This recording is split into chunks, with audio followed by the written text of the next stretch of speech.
नमस्कार मंडळी, लग्नानंतर होईलच प्रेम या मालिकेचा आजचा म्हणजे 11 मेचा भाग तुम्ही ऐकत आहात. आणि प्रेक्षकांनो, आज गडबडीमध्ये TTM मध्ये शुभेच्छा द्यायच्या राहिल्या तर या रिव्ह्यू मध्ये देते. तर तुम्हा सगळ्यांना मदर्स डेच्या खूप खूप शुभेच्छा. आजचा एपिसोड सुद्धा खूप खमंग आणि खुशखुशीत असं दाखवलाय बघा. लग्नानंतर होईलच प्रेम, तर कालचा राहिलेला जो शेवटचा रोमॅन्टिक सीन होता ना, तो त्यांनी आज पूर्ण केलाय.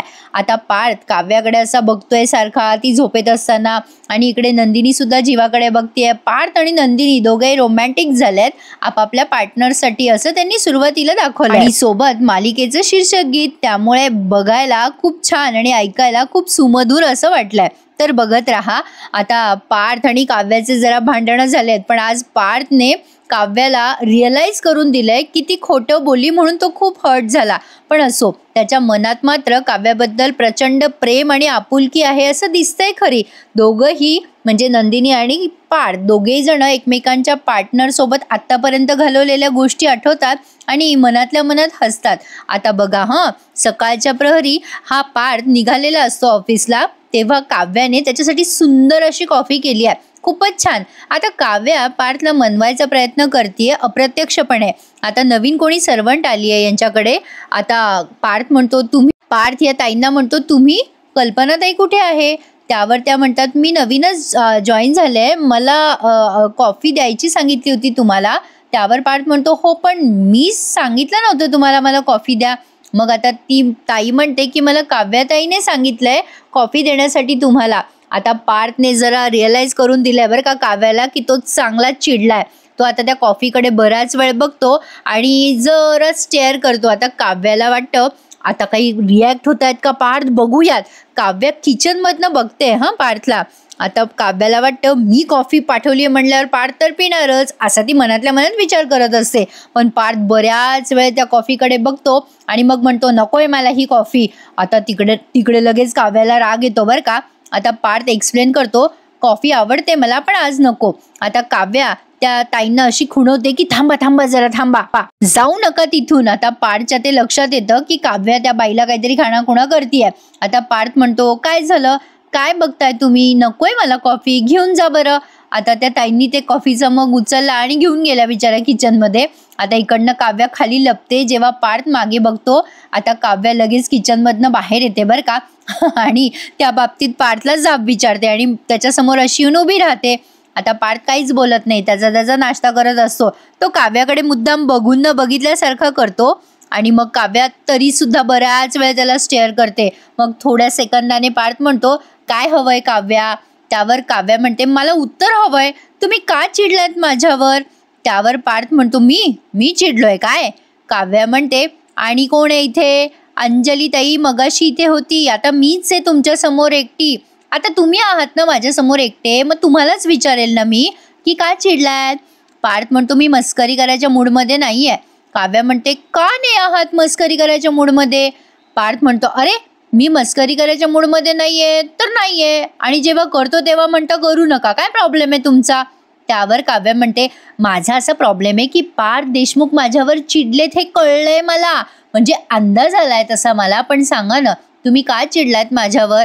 पार्थ म्हणतो, हा प्रश्न तुम्ही स्वतःला विचारा ना, विचारा की स्वतःला प्रश्न, मी चिडण्यासारखं तुम्ही काही केलंय का? नाही, तुमची काही चूक झाली आहे का? आता पार्थने तिचं खोटं बोलण्यावर तिला छान समज दिली आहे बरं का.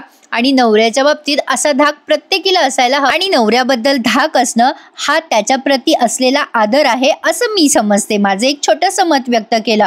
आता बघा काव्या म्हणते, मी काय चुकले, माझं काय चुकलंय, कशाचा राग आलाय बाबा तुम्हाला माझा? काव्या बराच वेळ विचार करते आणि म्हणते, मी चुकू शकते का? नाही, तसं काही शक्य नाहीये, पण माझं बोलणं तर तुम्ही हसण्यावरी घेता. तुम्ही माझ्यामुळे कशाला चिडताल? तसं कधी बघितलं पण नाहीये मी तुम्हाला चिडताना. मी तुमच्या गाडीत बसत नाही म्हणून चिडलात वाटतं तुम्ही माझ्यावर. काव्या आता बरेच तर्क लावते. आता तरी पण तिच्या लक्षात येतं की नाही, तेही कारण नसावं. काव्याचा आवाज आता वाढतो, सांगा ना पार्थ, का चिडलात तुम्ही? तेवढ्या सासूबाई आल्या बाई मागून आणि म्हणतात, काय झालं आता? मग काव्या गप्प बसते. आता मानिन ते म्हणतात, काय रे बाबा, तू चिडला का काय काव्यावर, काय झालंय काय? मग पार्थ विषय बदलत म्हणतो, आई मंदिरात गेली होतीस का ग? मानिनताई म्हणतात, अरे हो बाबा, घ्या प्रसाद घ्या, देवीच्या देवळात गेले होते, झालं दर्शन चांगलं, पण पार्थ म्हणतो काय ग आई काय झालं? आता मानिनताई म्हणतात अरे बाबा देवळातून निघाले तेव्हा प्रसन्न वाटत होतं बघ, पण हे नवीन प्रकरण कळलं आणि जरा भीती वाटायला लागली अरे. आता काव्या पार्थ विचारतात काय झालं? मग मानिनताई म्हणतात अरे बाबा तुला माहिती नाहीये का? अरे आपले शेजारचे देशमाने काका आहेत ना, शेजारच्या बंगल्यातले काका, त्यांच्या घरात चोरी झाली म्हणे. आता हे वाक्य ऐकून काव्य आणि पार्थ एकमेकांकडे बघायला लागतात, कारण काव्यावरती हमला झाला ना त्या दीपकचा. यांना माहिती नाहीये ना तो हमला कोणी केला. आता मानिनताई सांगतात अरे हो चोरी झाली रे पार्थ. देशमाने काकानं एकटेच असतात रे घरात, त्यांची बायको गेल्यापासनं. त्यांची मुलं परदेशात असतात. अरे काल 2 चोर डायरेक्ट बंगल्यात घुसले रे आणि काकांनी अडवायचा प्रयत्न केला, पण त्या चोरांनी टॉर्च मारला म्हणे काकांच्या डोक्यात आणि घरात जेवढी कॅश होती तेवढी कॅश घेऊन पळाले बघ. आता एकट्या माणसाला सफर करणं खरंच अवघड असतं प्रेक्षकांनो. पण आता पार्थ म्हणतो बरे आहेत ना काका? मानिनताई म्हणतात हो आहेत बरे, पण अरे त्यांचे ना नातेवाईक आलेत त्यांना भेटायला. आपल्या नवीन सिक्युरिटी गार्डला मी सांगितलं लक्ष ठेव म्हणून, आणि त्याचं लक्ष असायलाच हवं ना. एक तर तो नवीन आहे सिक्युरिटी गार्ड. सुरेश दादा कुठे गेले आपले? आता पार्थला एकदम आठवतं की त्या रात्री जीवाने त्यांच्या सिक्युरिटी गार्डला काढलं होतं. काव्य आणि पार्थ एकमेकांकडे बघायला लागतात. आता त्या रात्री काव्यावर हल्ला झाला म्हणून जीवाने चिडून त्यांच्या जुन्या सिक्युरिटी गार्डला काढून टाकलं. ते आता आपल्याला काहीतरी आठवून दिलं इथे. आता मानिनताई म्हणतात काय रे पार्थ, अरे तुला का टेन्शन आलं एवढं? काही झालंय का बाबा? पार्थ आणि काव्या मानिनीताईंना काही उत्तरच देत नाहीत आणि मानिनताई म्हणत असतात अरे बाबा मी काहीतरी विचारतीये तुला. आणि मग लगेच रम्या आणि वसू आत्याचा सीन दाखवला. नंतर वसू आत्या म्हणतात अगं ए बाई रम्या तुझं काय चाललंय? मी काहीतरी विचारते तुला, तू काही सांगणार आहेस का मला? अगं यांच्या लग्नाच्या त्या 1 महिन्याच्या सेलिब्रेशनसाठी तू काय करणार आहेस? नाही तू मला मारे सांगितलंस प्लॅन कर. मी मानिनीला आणि त्या नंदिनीला कन्व्हिन्स पण केलं, पण तू सांग ना बाई तुझा काय प्लॅन आहे. रम्या मेकअप मध्ये बिझी असते. आता वसू आत्या तिच्या जवळ जाऊन म्हणतात ए बाई मुली अगं बोल माझ्याशी. रम्या म्हणते आई मला ऑफिसला जायचंय ग, उशीर झालाय मला. वसू आत्या म्हणतात मग लवकर झोपावं. रात्र पार्टच्या सोशल मीडियावर गुटमळत असते ना, त्यापेक्षा लवकर झोपलीस तर लवकर उठशील. ए बाई अगं बोलते मी तुझ्याशी, तू सांगते का तुझा प्लॅन काय आहे? अगं ए रम्या म्हणते अगं आई थांब ना ग जरा, मला तयार होऊ दे ना. वसू आत्या म्हणतात अगं प्लॅन काय ते तर सांग, पण कशाला एवढी तयार होतेस? दिसतेस ना तू सुंदर. अगं सांग की ग, ते 1 मंथ सेलिब्रेशन तू कसं स्पॉइल करणार आहे ते सांग ना मला. नक्की कोणाला त्रास होणार आहे? नंदिनीला का काव्याला? कोणामध्ये भांडण घडणार आहे? वसू आत्यांनी ना प्रेक्षकांनो काय ती एक बाजू घ्यावी. उगच आपलं डुगू इकडे तिकडे हलतात. आता हलता त्यांनी रम्याला धक्का मारला आणि आता रम्या चिडते आई माझा आयलायनर खराब केलंस तू. वसू आत्या म्हणतात त्यात काय एवढं, पुसून टाक नीट होईल ना ते. रम्या म्हणते आई त्यात काय एवढं, बरी आहेस ना तू? अगं एका मुलीचं लायनर बिघडणं म्हणजे 20 मिनिटं पाण्यात गेली ग माझी. आता वसू आत्या म्हणतात कर्म बाई माझं. रम्या म्हणते आई आता मला हे सगळं काढावं लागेल आणि परत लावत बसावं लागेल. वसू आत्या म्हणतात अगं पूस, ते सगळं काळं निघून जाईल ना. आता त्यांनी तेल दिलंय बरं का तिच्या हातात. रम्या म्हणते आता काय सगळं तोंड तेलकट करू का माझं? आता रम्या चिडचिड करते. आता वसू आत्या म्हणतात नीट पुसून काढते सगळं. आता रम्या म्हणते पार्थ निघून गेला तर? आता वसू आत्या म्हणतात काही निघणार नाही, तो थांबतो ना काव्यासाठी 15 मिनिटं. चल आवर, राग पाहत बसलीये माझ्याकडे, नुसता नट्टापट्टा करायला पाहिजे तुला. वसू आत्याला काही भाव दे ना रम्या. तर असो, आता या मानिनताई पार्थला विचारताना दाखवल्यात की अरे बाबा सांग सुरेश दादा कुठे गेलेत? मग पार्थ म्हणतो अगं आई सुरेश दादा ना, अगं ते जरा काही दिवस गावी गेलेत म्हणून आपण नवीन सिक्युरिटी गार्ड लावलाय. नवीन सिक्युरिटी गार्ड 1 महिन्यासाठीच ठेवलाय आपण तसा. मानिनताई म्हणतात बरं बाबा जाताना सांग त्याला नीट लक्ष ठेव, उगाच काही व्हायला नको ना रे बाबा, आपण काळजी घ्यायला हवी. बरं चल येते मी, असं म्हणून आता त्या किचनमध्ये निघून जातात. आता पार्थ आणि काव्या एकमेकांकडे भामट्यासारखे पाहतात, कारण त्या रात्रीची घटना यांनी लपून ठेवली ना. काव्या आता हळूच म्हणते पार्थ मी काय म्हणते, आपल्या रात्री त्या दिवशी म्हणजे आपल्या घरी रात्री त्या दिवशी जे काही झालं त्याबद्दल मानिनीताईंना सांगूयात का? सॉरी मानिनी काकूंना सांगूयात का असं ती म्हणते. पार्थ आता तिच्याकडे बघतो. मग काव्या म्हणते म्हणजे मान्य आहे मला, मीच म्हणले होते तुम्हाला सांगू नका त्या रात्री, पण मला वाटतं त्या काळजी करत बसतील ना, उगाच त्यांना दुसरीकडनं कळलं तर त्या हर्ट होतील ना. आता पार्थ चिडून म्हणतो हे सगळं आधी विचार करायला हवा होता ना, खोटं बोलायच्या आधी. आता विचार करून काय उपयोग आहे? ऍक्च्युली पार्थ आधीच हर्ट झालेला असतो काव्यामुळे आणि त्यातनं आता ती असं काही बोलते ज्यामुळे पार्थला संधीच मिळते बोलायची आणि तो बोलतो आणि ते काही चुकीचं नाही बोललाय तो. तर असो, आता तो एवढंच काय ते टोमणा मारतो काव्याला आणि त्याची बॅग उचलतो आणि निघून जातो. काव्या आता विचार करत बसली की एवढं काय झालं असेल, इतके का डिस्टर्ब झालेत हे. असो, तर आता पार्थ गाडीजवळ गेलाय आणि आता त्याला टेन्शन आलंय की खरंच आई बाबांना जर त्या दिवशीच्या हल्ल्याबद्दल कळलं तर. नाही, असं होता कामा नये. आई बाबा काळजी करतील. नाही पण शेवटी घराच्या सिक्युरिटीचा आणि देशमुखांच्या सिक्युरिटीचा प्रश्न आहे. मला काही ना काही करावं तर लागणारच, कोणाला तरी विचारावं लागणारच. त्या दिवशी हल्ला करणारा कोण होता, कोणाला सांगू शोध घ्यायला. पण पोलिसांमध्ये कंप्लेंट केली तर बाबांना तेव्हाच कळेल. नाही काहीतरी करावं लागेल. आता असा विचार करून पार्थने कुठल्या तरी विशाल नावाच्या त्याच्या मित्राला फोन केलाय. आय गेस तो पोलीस असावा. पार्थ आता त्याच्या मित्राला सांगतो, अरे विशाल एक काम आहे रे तुझ्याकडे, चोर घुसला होता रे रात्री आमच्या घरात आणि मी त्याला पकडायचा प्रयत्न केला पण तो निसटून गेला बघ. मला ना जरा तुझी मदत हवी होती. मला ना तुझ्या बँकेचं CCTV फुटेज हवंय. माझं CCTV जरा खराब झालाय रे. म्हणजे तुला ऑफिशियली मेल करायचं असेल तर मी तसं करेल तुला. आता मला असं वाटतंय प्रेक्षकांनो याच्या घराजवळ कुठली बँक आहे आणि मे बी त्या बँकेचं CCTV फुटेज त्याने मागवून घेतलंय त्याच्या मित्राकडनं, असा एक माझा अंदाज आपला. तर बघा आता तो बसतो गाडीमध्ये आणि विचार करतो खूपच उशीर झालाय, रम्या आली नाही अजून. आता पटकन काव्या येऊन बसते गाडीमध्ये. आता पार्थला वाटतं नेहमीप्रमाणे रम्या बसली आहे म्हणून पार्थ म्हणतो, रम्या किती उशीर केलास आज. आता काव्या एकदम म्हणते, उशीर झाला का पार्थ मला. पार्थ आता लगेच म्हणतो, तुम्ही माझ्या गाडीमध्ये काय करताय. काव्या म्हणते, घ्या आता, मी बसत नव्हते तेव्हा तुम्हाला प्रॉब्लेम होता, आता बसलीये तरी प्रॉब्लेम आहे का. पार्थ म्हणतो, नाही तसं नाही, तुम्हाला रिक्षा मिळेलच की किंवा कॅबही मिळेल, माझ्या गाडीत कशाला यायचंय तुम्हाला. मग काव्या म्हणते, अरे वा, तुम्ही तर माझ्यापेक्षा जास्ती खडूसप्रमाणे बोलू शकता हो. काय हो पार्थ, तुम्हाला आवडलं नाही का मी तुमच्या गाडीत बसलीये. त्यावर पार्थ म्हणतो, हे आता तुम्हीच ठरवणार का काव्या. काव्या म्हणते, सरप्राईजेस आवडत नाही वाटतं तुम्हाला. पार्थ म्हणतो, हो आवडतं ना सरप्राईज मला, पण माझं नशीब एवढं खराब आहे ना सध्या की मला सगळे शॉकच बसताय. पार्थने असा टोमणा मारल्यावर काव्या म्हणते, झालं का तुमचं सुरू, का असं करताय, का छळताय मला, काय केलंय काय मी. त्यावर पार्थ बघा कसं उत्तर देतो काव्याला. तो म्हणतो, जरा विचार करून सांगा तुम्ही काय केलं असेल. काव्या म्हणते, अहो पार्थ, मी कालपासून विचार करते पण मला खरंच नाही कळते हो, मला काहीच आठवत नाहीये, तुम्ही सांगून टाका बरं, मोकळे व्हा. पार्थ म्हणतो, एक काम करतो, तुम्हाला दाखवतोस ना. काव्या म्हणते, कुठे चाललोय आपण. आता काव्या असं बोलल्यानंतर पार्थ म्हणतो, का काय झालं, घाबरलात का.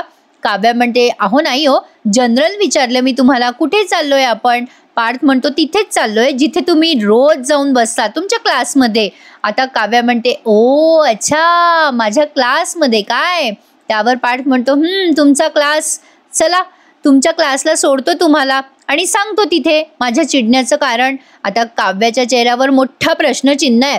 काव्या म्हणते, एक मिनिट थांबा, अहो रम्या नाही येते का आपल्याबरोबर. पार्थ म्हणतो, येईल ना ती मागून. नाही, तुम्हाला क्लासला जायला उशीर नको व्हायला. आता पार्थ काव्याला असं बोलतो आणि गाडी चालवायला सुरुवात करतो. सीट बेल्ट लावून घेतो गाडीचा.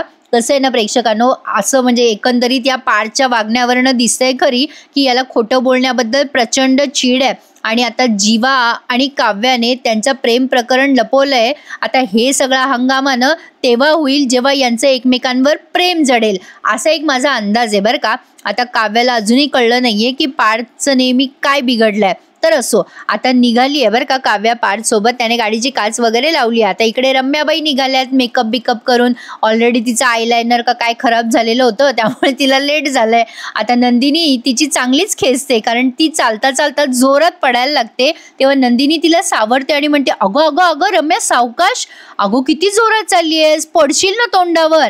रम्या म्हणते, ए नंदिनी, मला ना उशीर होतोय बरं का, नाहीतर मी तुला बरोबर उत्तर दिलं असतं. नंदिनी म्हणते, अगं बाई उशीर का झाला तुला, लेट उठलीस ना तू. नाही, तूच म्हणतेस ग बाई, मी लवकर झोपते लवकर उठते म्हणून आपलं विचारलं तुला रम्या. नाही तसंही तुला आवरायला वेळ नाही मिळाला हे तुझा चेहरा पाहून कळतच. नंदिनीने हिला टोमणा मारला बरं का, कारण हिच्या चेहऱ्यावरचा मेकअप अर्धवटच राहिला. आता रम्या लगेच तिच्या चेहऱ्याला हात लावते. नंदिनी म्हणते अगो बाई लवकर जा, तुला कॅब नाही तर रिक्षा मिळणार नाही. आता नंदिनीने कॅब रिक्षाचं नाव काढल्या काढल्या रम्या म्हणते ए वेडी आहेस का नंदिनी, अगं कॅब आणि रिक्षा कशाला हव्यात मला, अगं माझा पार्थ मला रोज त्याच्या बाजूला बसवतो आणि नेतो ऑफिसला. त्यावर नंदिनी म्हणते काय ग रम्या हे असं करतेस बघ तू, अगं तूच सांगितलेली ससा कासवाची गोष्ट विसरतेस का तू. रम्या म्हणते कसली गोष्ट का. नंदिनी म्हणते अगं ससा कासवाची गोष्ट, अगं आज काय झालं माहिती का, त्या गोष्टीमध्ये ससा मेकअपच करत बसला आणि कासव केव्हाच गाडीत बसून निघून गेलाय. रम्या घाबरते. आता तिच्या लक्षात आलंय की काव्या आणि पार्थ सोबत गेलेत, पण ती दाखवत नाही चेहऱ्यावरून. आता इकडे बघा काव्या काहीतरी कारण काढून पार्थची गाडीमध्ये बोलायचा प्रयत्न करते. पार्थ आता आरशातनं बघत असतो काव्याला. काव्या लगेच म्हणते पार्थ तुमची गाडी खूप छान आहे किती मायलेज देते हो. जसं काही हिला विकतच घ्यायची आहे, म्हणजे काहीतरी निमित्त करून बोलते बरं का ती याच्याशी. पण आता पार्थ काही तिला रिप्लाय देईना. काव्या म्हणते बरं झालं पार्थ मी तुमच्या गाडीत बसले, किती ऊन आहे ना, नाही तर उन्हातच भिजले असते मी. तरी पण पार्थ तिला रिस्पॉन्सच देत नाही. आता काव्या विचार करते काय ॲटिट्यूड देताय मला, कधी नव्हे ते मी यांच्या गाडीत बसले आणि हा आर्किटेक्ट बोका देशमुखांचा किती भाव खातोय. काय झालं कोणास ठाऊक, कालपासनं किती सस्पेन्स क्रिएट करते, आता मला भीती वाटायला लागली यांची. असो आता प्रेक्षकांनो तुम्हाला नवीन जे 2 प्रोमो आलेत ना त्याचा रिव्ह्यू देते बरं का, बघत राहा, मजा मजा आहे. आता रम्या म्हणते काय नंदिनी काय झालंय. नंदिनी म्हणते अगो मी सहज खिडकीतनं बाहेर वाकून बघितलं तर दिसतं काय मला, अगो पार्थ आणि काव्या एकत्र गेले गाडीमध्ये बसून. अगं मस्त बाय बाय केलं ग मी दोघांना. अगं दोघांच्या लग्नाला 1 महिना पूर्ण झाला बघ आणि दोघे सोबत गेलेत गाडीमध्ये. किती छान प्रगती आहे ना दोघांमध्ये रम्या. आता रम्या मुद्दाम चिडते आणि म्हणते, म्हणजे चिडलेलीच असणार म्हणा ती, ॲज वी ऑल एक्सपेक्टेड. रम्या म्हणते मला का सांगतेस का नंदिनी तू. नंदिनी म्हणते अगं रम्या तुला नाही सांगणार तर कोणाला सांगणार, अगं तुला किती काळजी असते तुझ्या मित्राची. काव्या स्वतःहून गाडीमध्ये बसली आहे म्हटल्यावर पार्थ किती खुश असणार आहे विचार कर.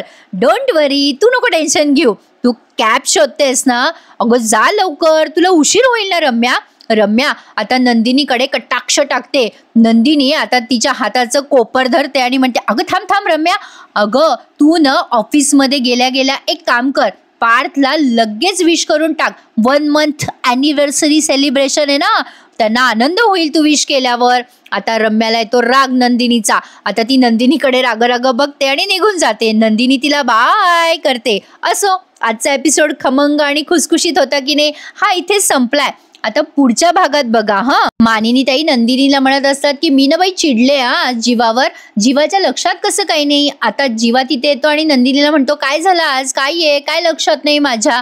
आता बघा पार्थने काव्याला रिअलाइज करून दिलंय जिथे ती बसून खोटं बोलते ना पार्थची, पार्थ तिथेच बसतो आणि म्हणतो नाही इथेच क्लासरूम असतं का तुमचं, नाही तुम्हाला जाब नाही विचारत नाही मी, पण खोटं बोललेलं मला आवडत नाही तसं तुम्हालाही आवडत नाही असं वाटलं होतं मला. काव्या माझा विश्वासघात नका करू. काव्याला रिअलाइज होतं की तिचं काय चुकलंय आणि ती पटकन पार्थ सोबत मैत्री एक्सेप्ट करते आणि त्याला सांगते की मी मैत्री केल्यावर ती मैत्री शेवटपर्यंत निभवते. मग पार्थ तिला म्हणतो हो बालिके, हा मैत्रीचा हात कायम तुझ्या पुढे असेल.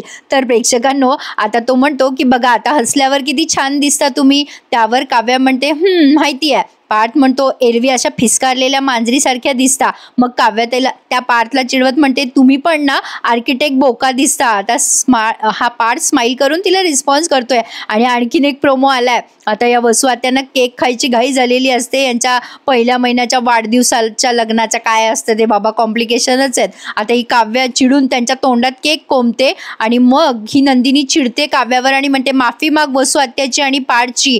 त्यावर आता काव्या चिडून म्हणते मी वसू आत्याची माफी मागणार नाही आणि माझ्या नवऱ्याची माफी मागायची की नाही ते आमचं आम्ही दोघं बघून घेऊ, शेवटी आम्ही दोघं नवरा बायको आहोत ना. आता काव्याने हे तोंडाने कबूल केलं त्यामुळे पार्थ खुश झालाय आणि नंदिनी सुद्धा. छान वाटले की नाही दोन्ही पण प्रोमो. तर प्रेक्षकांनो तुम्हा सगळ्यांना happy Sunday, happy mother's day to all of you. तर उद्या भेटूयात पुन्हा एकदा लग्नानंतर होईलच प्रेम या मालिकेच्या नवीन आणि इंटरेस्टिंग अशा एपिसोड रिव्ह्यू सहित. तोपर्यंत प्रेक्षकांनो टेक केअर, हॅपी संडे, धन्यवाद.